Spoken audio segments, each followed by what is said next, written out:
Hai,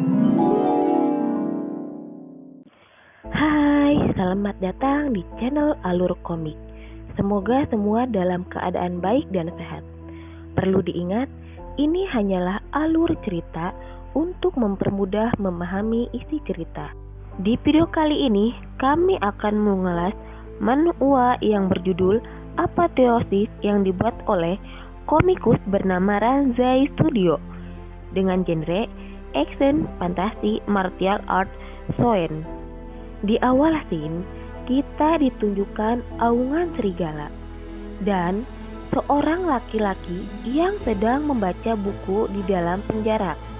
Ketika penjara tersebut kuncinya dibuka oleh dua orang penjaga, laki-laki itu membunyikan bukunya dan berpura-pura tidur. Panggil saja laki-laki itu Luo Zeng, karena Luo Zeng ini pemeran utama di cerita ini. Lanjut. Salah satu dari dua penjaga itu berbicara dengan nada menyentak dan menghina, sambil membangunkannya terus berulang kali. Masih tidur? Bangun! Dan penjaga itu berkata, "Kau masih merasa menjadi tuan muda dari keluarga Luo?" Di scene berikutnya, kita ditunjukkan halaman keluarga Luo dan banyak orang yang sedang berlatih bela diri. Di depan yang sedang latihan, ada seorang laki-laki tua yang menghentikan latihan dan dia berbicara, "Kalian sekarang melakukan latihan dengan sasaran manusia." Dan diperlihatkan orang-orang yang berjalan dan tangannya sedang diborgol oleh kayu. Dan salah satu dari orang yang berbaris itu ada Luo Zeng, pemeran utama kita. Entah apa yang dilakukan keluarga Luo terhadap Luo Zeng, sampai Luo Zeng di keluarga Luo diperlakukan seperti itu. Seiring cerita, kita akan tahu apa yang terjadi. Lanjut. Saat Luo Zeng berjalan, Luo Zeng mendapat berbagai hinaan dari orang-orang dan ditunjukkan seorang laki-laki yang bernama Luo Peiran. Luo Peiran tak menyangka bahwa Luo Zeng masih hidup. Lalu Luo Peiran menenangkan semuanya sambil melihat Luo Zeng. Luo Peiran berbicara kepada Luo Zeng, lalu berkata, "Pil surga dan bumi ini luar biasa. Cuma butuh 1/10 dari efek pil surga dan bumi. Bisa menerobos penyempurnaan pada tahapan tingkat seni bela diri." Lalu Luo Zeng berteriak, "Pil surga dan bumi adalah harta keluarga Luo yang berharga hanya ada 2. Sambil emosi, Luo Zeng berteriak, "Luo Peiran, kau melanggar aturan keluarga Luo untuk dirimu sendiri." Luo Peiran mengabaikan perkataan Luo Zeng dan menghinanya, sambil mengatakan kepada Luo Zeng akan mencoba kekuatan setelah memakan pil surga dan bumi. Kemudian Luo Peiran menunjuk orang-orang yang dianggap tahanan dan menunjukkan kekuatan pukulan tinju mawar kayu, membuat tubuh orang yang dipukul hancur dan mati. Lalu Luo Peiran tertawa kejam sambil membanggakan kekuatannya, lalu menatap Luo Zeng sambil berkata, "Jangan khawatir, aku tidak akan mengambil nyawamu dahulu," sambil pergi dan tertawa.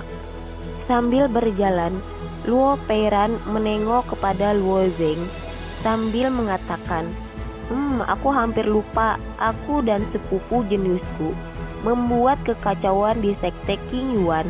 Karena itu, Lu Yan dikirim ke gunung penyucian agar bisa merenungkan tindakannya." Lu Peiran sambil menunjukkan senyum jahatnya. Lu Yan adalah adik dari Luo Zeng yang berbakat dan di usia 13 tahun dia diterima di sekte King Yuan, membuat Luo Zeng bertahan selama 2 tahun dalam penjara seperti harapan hidup Luo Zeng. Lalu scene berganti. Setelah sore, Luo Zeng meminta pil hariannya kepada pelayan Peng. Namun, pelayan Peng memberikannya 1 pil harian yang seharusnya 3 pil. Pelayan itu malah menghina Luo Zeng yang menimbulkan amarah Luo Zeng. Terjadilah percekcokan antara Luo Zeng dan pelayan, menghasilkan pukulan kepada pelayan Peng. Lanjut, diperlihatkan Luo Zeng yang sedang memegang buku bela diri dan memikirkan tentang adik dan ayahnya. Dia merasa frustasi dan membakar buku bela diri sampai terbakar hangus. Luo Zeng menangis atas ketidakadilannya selama ini. Tak terduga buku yang dibakar Luo Zeng bersinar, dan Luo Zeng merasa kaget dengan buku itu. "Apa itu?" kata Luo Zeng. Tiba-tiba ada tulisan bercahaya emas masuk menjalar ke tangan sampai tubuhnya, dan Luo Zeng merasakan kesakitan. Lanjut, Luo Zeng yang telah dirasuki dengan tulisan yang bercahaya emas merasa kesakitan, dan tubuhnya terangkat seperti berada di ruang hampa, dan dia menyadari bahwa buku metode penyempurnaan tertinggi yang dipelajari tidak sia-sia. Metode penyempurnaan tertinggi adalah metode kuno yang diturunkan oleh keluarga Luo. Metode ini menggunakan tubuh fisik sebagai medianya, diri sendiri dengan jiwanya, penampaan tanpa henti, memurnikan tubuh membentuk energi alami. Luo Zeng terbaring setelah proses yang terjadi pada tubuhnya. Sambil bertanya-tanya, dia bergumam, "Dengan tubuh fisik dengan medianya, apa maksudnya?" Luo Zeng terus bertanya-tanya tentang suara yang terdengar di alam bawah sadarnya. Lanjut, badan Luo Zeng yang kepanasan, dia mencoba mencari air di keadaan itu. Luo Zeng berusaha menuju ke bak air di dekatnya dan masuk ke dalam air. Setelah Luo Zeng masuk ke dalam air, tiba-tiba air di bak menjadi mendidih dan airnya mulai menguap. Luo Zeng merasa keheranan dengan keadaan ini. Sambil Luo Zeng menahan rasa panas, tiba-tiba Luo Zeng melihat sebuah tungku yang besar, dan ada 3 naga yang terukir di tungku itu. Yang lebih mengejutkan, tiba-tiba ukiran naga itu keluar dan memancarkan aura kuat dan panas pada Luo Zeng. Hingga Luo Zeng pun terbakar, berteriak kesakitan, hingga kulitnya habis terkelupas. Luo Zeng berteriak, "Biarkan saya mati, biarkan saya mati," saking panasnya.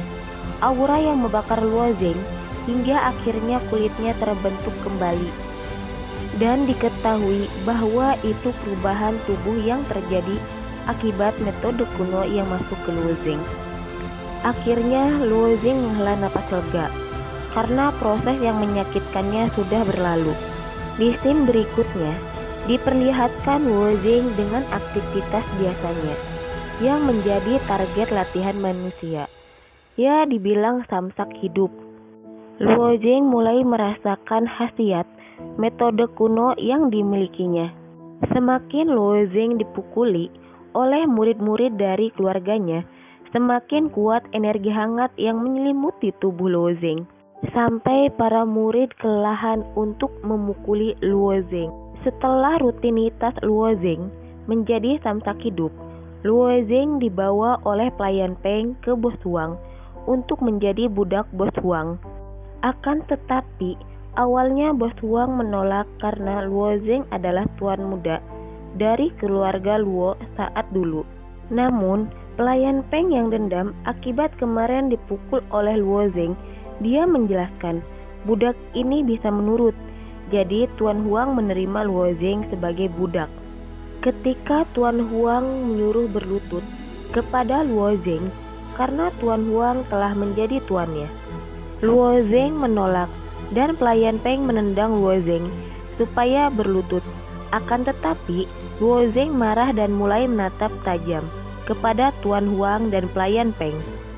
Dan alhasil mereka berdua dihajar oleh Luo Zeng sampai babak belur. Di scene berikutnya dilihatkan Tuan Huang yang sudah diperban karena ulahnya sendiri, merasa dendam terhadap Luo Zeng dan melaporkan kepada seorang laki-laki yang bernama Cheng Yun. supaya membalaskan dendam Tuan Wang kepada Luo Zeng.